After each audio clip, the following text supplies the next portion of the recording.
This is the Gala Show. I'm your host, Gala Avery. Welcome to a very special bonus episode of the Gala Show, where it's just you, me, and a topic of my choosing. Happy New Year's Eve, everyone! As we round out 2023, I have watched a lot of movies, and I thought it'd be fun to bring you a bonus episode where I discuss both my favorite movies of 2023 and my top discoveries of the year. We'll start with my top discoveries of the year. But before we get into the topic, here are a few stats of my year courtesy of my Letterboxd page. In 2023, I logged 527 movies. That's almost 783 hours of cinema. I averaged 10 movies a week, with Fridays being my day of choice to watch something. The very first movie I logged this year was Splinter. The 50th was Island of Fishmen. The 100th was Bad Moon. The 150th was Grizzly. The 200th was Fist of the Condor. The 250th was Cobra Mission. The 300th was Blackmail. The 400th was Dirty Harry. The 500th was Theater Camp. And the very last one was Ferrari. It's really fun looking back on these movies and remembering exactly where I was during the year and who I saw them with. My most watched film of the year was Winter Kills, which should be no surprise to anyone who knows me. I was obsessed. My most watched genre was horror with 184 films. My most watched theme was science fiction, creatures and aliens, while for nano-genre, it was gruesome, spooky cult. Roddy McDowall was my most watched star, while Brian Lanano wins for most watched director. Now that all those stats are out of the way, let's get into the movies. If you're interested in any of the titles that I end up talking about, check out justwatch.com to see where it's playing in your region. I'm trying to keep it spoiler-free for those of you who have yet to discover these titles. Starting with my number 10 discovery of the year, Alligator, directed by Lewis Teague. This movie is so much fun. I have a small film club with my friends where we do a round robin, and our member Ev from India recommended this movie to Ramon in the Philippines. It gave me the perfect excuse to check it out. He was the best guy around. What about the people he murdered? What murder? I argue that this is a revenge-matic film and that the alligator is the hero of the story. He's taking revenge for all of the pets who have been abused, forgotten, tested on, and abandoned. And as an animal lover, I am rooting for him the entire time to fight the good fight. The scene where he cracks to the ground is brilliantly shot with awesome practical effects. Go, alligator, go! Number 9, House, directed by Nobuhiko Obayashi. Okay, you guys, I had heard how amazing this movie was, but I always put it off. Finally, I had the chance to see it on 35mm film at the Los Feliz 3, and it was well worth the wait. If you haven't seen it, this movie is the perfect amount of colorful, kaleidoscopic camp mixed with traditional old world legends. If you have a chance to see it with friends in a theater, on Cinco de Mayo no less, do it. Or if there is no screening near you, turn down the lights and grab some popcorn. No matter how you watch it, you are going to still have a blast. It's beautifully shot. The sets work, the lighting is divine, and yes, I cried at its beauty. Number 8, Manhunter, directed by Michael Mann. Wow, I was not sure what I was expecting, but it wasn't this. To be honest, I went in completely blind and didn't realize that it was a Hannibal Lecter story. I think it might be my favorite out of the ones I've seen. Yes, even more than Silence of the Lambs, and Clarice is based off of one of my favorite detectives, Candace DeLong. I love murder mysteries, I love crime thrillers, and I love stories about the relationships between men. Manhunter delivers. My favorite parts of the movie, though, are the romantic moments between Tom Noonan and Joan Allen. The way that man shoots Noonan's misunderstanding, which sets his character off on a path of destruction, it's absolutely gorgeous, and I see tools that he learned from the Keep in these scenes. Number 7, The Pied Piper, directed by Jacques Demy. This was a weird one. I have a friend Chad who shows a movie every night and he has a big list to choose from. I chose this on a whim, and when we all sat down to watch it, I was shocked to discover that it was a period piece musical starring Donovan. First off, Donovan's voice is great. I have this weird connection to him because of my father. Colors by Donovan is used in the split screen sequence in Rules of Attraction, so I really love his music. I also always thought about the Pied Piper story being really terrifying as a kid. And when you see the fable told by Jacques Demy, who is responsible for one of my favorite melancholy musicals, Umbrellas of Cherbourg, the Pied Piper becomes, well, a tale of longing and suffering. It's beautifully done, and perhaps one of my favorite period pieces I have ever seen in my life. Number 6, Ladies and Gentlemen, The Fabulous Stains, directed by Lou Adler. This movie was assigned to me in my film club round robin by Frankie, and he knows how much I loved it. I literally fell in love with Ray Winstone for like 3 months and was trying to date a guy who looked just like him because I could not get this movie out of my head. The Fabulous Stains is electric and reminds me of one of my other favorite movies, Gillian Armstrong's Starstruck. It's so punk rock and depicts how high the highs are and how low the lows will be. The end always makes me scratch my head and causes me to ask myself if I would do the same. And honestly, like a few other movies I'll mention on my list, is an excellent depiction of grief and how different people process it through art. Number 5, Dirty Harry, directed by Don Siegel. I know what you're thinking. Gala, you hadn't seen Dirty Harry before? Shocking, I know. I'm not going to chat about this movie too much because me watching it is actually courtesy of my future Gala Show episode discussion with writer Josh Olson. But I have to give a shout out to Andrew Robinson. He's amazing in everything he does, but the Trekkie in me was so excited when I realized who he was. I was staring at him the entire movie trying to figure out where I knew him from, but then it hit me. That's Elam Garrick from Deep Space Nine. God, this movie is great, and just thinking about the football stadium sequence makes me want to watch it all over again. Number 4, Road Games, directed by Richard Franklin. My dad really wanted to cover Road Games on Video Archives, so I had been holding off. But when it didn't make season 1, my dad and I watched it on Arrow together, and it became my number 1 select for my first volume. I am in love with Stacy Keach. I think at a certain point you'll be able to pinpoint my very eclectic type based on all of the men from the 70s and 80s that I fawn over, but basically Keach is where it's at. The whole dynamic of the dingo is something I think about constantly now, and this is definitely my favorite role from Jamie Lee Curtis. I almost wish I had never seen Road Games so I could watch it for the first time all over again.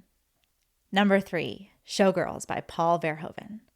I went to go see this with my friend Tim Nato at the Los Feliz 3 because for all my big talk about how much I love Verhoeven, I had never seen it.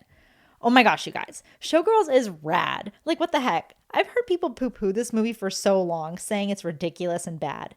No, it's just fun and European. It's a wild ride. Like the ketchup scene, oh my gosh. Gina Gershon is so hot in the movie. Robert Davi is iconic. His lines are amazing. And don't get me started talking about Kyle MacLachlan's very cute butt. It's not Versace, it's Versace. But that's not the only Paul Verhoeven movie that made the list. And number 2, I've got The Fourth Man. Yes, I could not decide between these movies on the list because both are just that good. Actually, I think The Fourth Man is now my favorite in Verhoeven's filmography. This is the best movie about storytelling that has ever been made, and yes, I mean that. When I watched it, I understood exactly what it was saying, because it was everything I had ever attempted to vocalize about my own creative process. I would love to see this as a double feature with The Third Man, but I don't think The Fourth Man is an attempt at a sequel, but rather a retelling of a classic story. I can't say enough good things about this fever dream bisexual erotic thriller, so just go watch it. Number 1, a movie I never expected to like, but I could not take my eyes off the screen.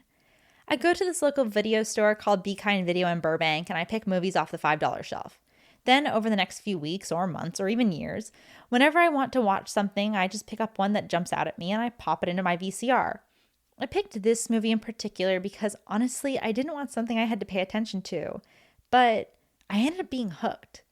Blue Crush, directed by John Stockwell, was so good that it compelled me to actually write a letterboxd review explaining my infatuation, which I never do. I have a very personal story with this movie because Kate Bosworth was also in Rules of Attraction, and as a kid, I went to the Blue Crush party and Tony Hawk was riding a half pipe. Weird, I know, it feels like a phantom memory, but it really did happen. I always thought this movie was going to be, whatever, but honestly, this is everything that I wanted Point Break to be. Yeah, I said it. This movie has no right being this good. It's hands down my favorite Michelle Rodriguez role. The plot subverts expectation, character archetypes are flipped. The story encapsulates the struggle a woman has between her sexuality and her dreams. Did the waitress from Denny's feel the same way? Does it matter? Is friendship my number 1 favorite thing in the world? Yes.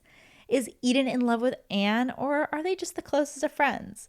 It'll just be you and the one other girl out there. What do you want?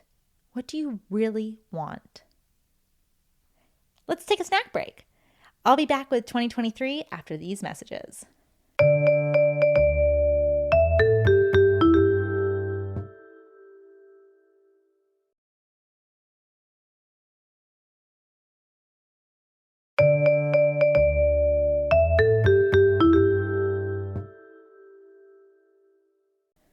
And we are back with my 2023 wrap up. Yes, 2023 was a year. My criteria for the following movies is pretty simple. I had to have obviously seen the movie in 2023, but it's important to note, I go by the theatrical release date when available rather than the festival engagements. I want to thank everyone who gave me recommendations on what to watch this year. I opened it up on my Instagram in December, and you guys gave me some really great movies, and I watched as many as I could. Some of them even made this list, so thank you for broadening my horizons. I also missed a lot of movies this year, honestly. It was either due to a lack of interest, I missed my window of opportunity, or I knew the movie just wasn't made for me. Some big ones that I didn't see so they won't be included on my list are Iron Claw, Oppenheimer, Past Lives, Monster, and Killers of the Flower Moon. Before I get into the list, I want to give a special shout out to The Killer by David Fincher. It's a crime that this movie was a streamie because it's meant for the big screen. If I had seen this in theaters, it would have made my list, but it just didn't do it for me at home. As always, I'll try to keep it spoiler-free for these titles, as some have just recently been released. Starting at number 10, Godzilla Minus One, directed by Takashi Yamazaki. I haven't liked any of the recent live-action Godzilla movies. Shin Godzilla was more of a look into bureaucracy, and Godzilla 2014 just didn't do it for me. Godzilla Minus One, on the other hand, was an incredibly moving grief piece. Despite its 123-minute runtime, the movie flew by. I love the family that was formed, and at every twist and turn, my heart was pulled in another direction. The main character's question of, is he actually alive or is he dead, was a fantastic way to frame the Godzilla story. Is he in purgatory for the actions that he refused to commit? After watching the movie, I actually think he might be. Number 9, Rye Lane, directed by Rain Allen Miller. This movie was really touching, cheeky, and not at all what I expected. It's a sweet little rom-com about two people who have just gone through a breakup of their own and come together on Rye Lane to heal. Some of the scenes, especially the one with the double date, were hilariously relatable, and I loved how the characters redeemed themselves and grow into the people they are supposed to become. Number 8, When Evil Lurks, directed by Demian Rugna. I saw this in theaters, and to be honest, it was shocking. Like, every time I thought it could not get any worse, it got worse, and then it got even worse than that, and then some more. People walked out. It is so incredibly bleak and disgusting. I love the practical effects and how you are immediately just thrown into the world to drown in it. They don't throw you a life preserver by explaining anything. You just have to go with it. Normally, I don't like bleak endings, but When Evil Lurks stayed with me for months. Number 7, Talk to Me, directed by Michael Philippou and Danny Philippou. Man, I had low to none expectations for this one, and to be honest, I'm not quite sure why. Mick Garris told me it was the one movie of the year I should be checking out. Well, I'm glad I listened to him because this was pretty rad. In my spare time, I study the written works of Fred Gettings, a British author who focuses on the arcana, and there was a good amount of accurate demonology/Diaka activity going on in this movie. I'm not quite sure if the Philippous studied this kind of thing or if they just had a really kick-ass idea, but it was really intense for me. Also, it doesn't help that I totally had a self-insert character. A big sister who is a little bit of a buzzkill because she wants to follow the rules and stay safe, who has Axel F by Crazy Frog as her ringtone. Yeah, I related to her way too much in this movie. So when the whole thing with the little brother happened, I was horrified. Number 6, Anatomy of a Fall, directed by Justine Triet. I'm a mother effing PIMP. The fact that this movie opens with a link to a poll that you can vote on whether or not the main character is guilty, didshedoit.com, is pretty brilliant because I did recall this and I cast my vote and left a comment after the fact. Not all of my friends liked this movie as much as I did. Actually, a lot of them really did not care for it in the slightest, but I was gripped by this story. Again, I love true crime, and I felt drawn into the courtroom sequence. The way they unfolded her relationship with her husband always left me with more questions, and Sandra Hüller is fantastic in this. But the real star of the show is Milo Mahado-Graner, who plays Daniel. His performance on the stand brought a tear to my eye and proved to me that no, she did not do it. Number 5, Blackberry, directed by Matt Johnson. You guys, this was awesome. I missed it in theaters and I'm kicking myself for it, but I'm so glad that I caught it streaming. Matt Johnson is a fantastic director and his comedic timing is top notch. Nirvana the band The Show is some of the funniest television in recent years. Even though Matt Johnson feels like he's, well, just playing Matt Johnson, it somehow works. Jay Baruchel gives such a great performance, and Glenn Howerton is completely transformed in this role. These founder movies can be a bit boring as bricks, but the script brings a complexity between the three male characters that is perfectly balanced. Also, Sung-Won Cho randomly showed up, and he was really amazing in his role. It's great, and it makes me want to check out the miniseries. Number 4, I Like Movies, directed by Chandler Levac. It's a crime against cinema that this movie is not widely available. I'm really lucky that my friend had a copy, and for anyone who grew up in the video store era, this movie is for you. The film follows a socially inept 17-year-old cinephile named Lawrence as he transitions from high school to college. There are some incredibly uncomfortable moments in the movie, but they are so raw and real that you're reminded that this is what life is made of. Percy Hines White gives a realistic performance of the exhausted best friend of a guy who has main character syndrome, and Isaiah Linton kills it with raw power. It poses the question of why we keep the friends we do and depicts exactly what it feels like to grow up at any age. It's scary, but it's exciting. Plus, there's a wall of Rules of Attraction DVDs, so what's not to love? Number 3, Mission Impossible: Dead Reckoning, directed by Christopher McQuarrie. Y'all, everyone has been silent about this movie come December, and it is time to rectify that. Say what you want, but this was killer on the big screen. The motorcycle jump into free dive was breathtaking. We waited for it for so long. We were so hyped by the YouTube video. And the Fiat chase had my mom laughing so hard that her sides hurt. When my family went to see it, this older couple behind us was on a date. He wined and dined her, drinks, appetizers, main course, and dessert. And they were having the time of their lives. It was infectious. I love Tom Cruise. I think he's the last great action hero, and I cannot wait for part 2. All right, I never expected to like this movie, let alone watch it. But somehow, No Hard Feelings, directed by Gene Stupinski, is stealing the number 2 spot on my list. I avoided this movie because it seemed like a raunchy rom-com, and yeah, it is. I heard about a fully frontal nude scene with Jennifer Lawrence, and her character is dating a barely 18 guy. Yeah, it doesn't sound like it's for me.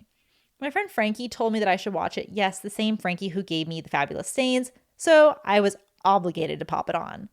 Comedy is my least favorite genre because it's easier for me to cry at a movie than laugh, but oh my God.